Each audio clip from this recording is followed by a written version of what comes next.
بسم اللہ الرحمن الرحیم۔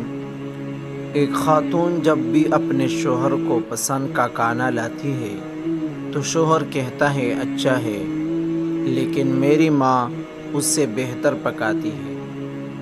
بیوی شوہر کو مسکرا کر دیکھتی ہے اور چلی جاتی ہے۔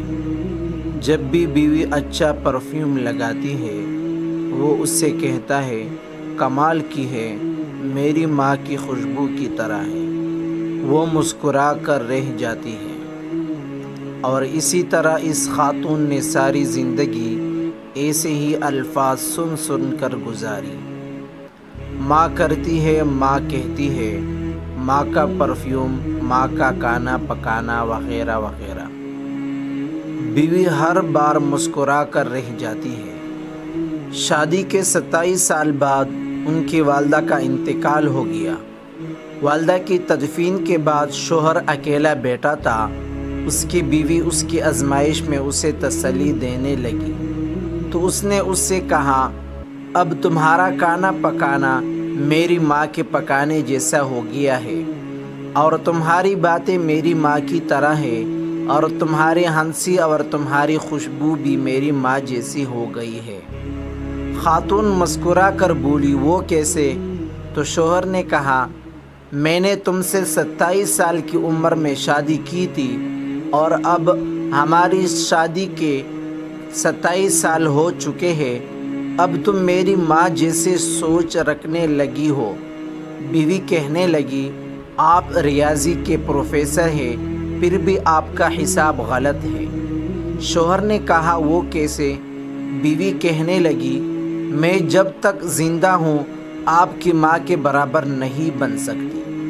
ان کے 54 سال دینا میرے 27 سال کے برابر نہیں ہو سکتے، اور جس کے قدموں کے نیچے جنت ہے میں ان کے برابر نہیں ہو سکتی۔ مثالی خاتون۔ خاوند جذبات سے رو پڑا اور کہنے لگا، کیا تمہیں کبھی میری ماں سے تشبیہ دینے کی تکرار سے پریشانی نہیں ہوئی؟ کیونکہ میں ہر کام میں ماں کو یاد کرتا اور ان کی تعریف کرتا تھا، جیسے کہ دوسری خواتین کرتی ہے۔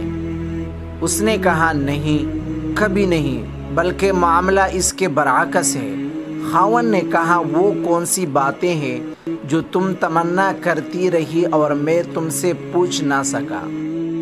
بیوی نے کہا، جب بھی آپ اپنی ماں کی بات کرتے اور میرا موازنہ ان سے کرتے تھے، میں کہتی، اے اللہ، میرے بیٹے کے دل میں بھی میری محبت ویسے ہی ڈال دے جس طرح تو نے اس کی دادی کی محبت اس کے باپ کے دل میں ڈالی ہے، کیونکہ آپ اپنے والدہ سے محبت تمام حدوں سے بڑھ کر کرتے ہیں، اور میں بھی یہی چاہتی ہوں کہ میرا بیٹا بھی مجھ سے ویسے ہی محبت کرے جیسے آپ اپنے والدہ سے کرتے ہیں۔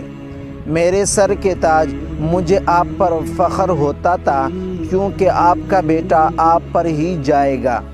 اے اللہ، ہمیں والدین کی رضا حاصل کرنے والوں میں شامل فرما۔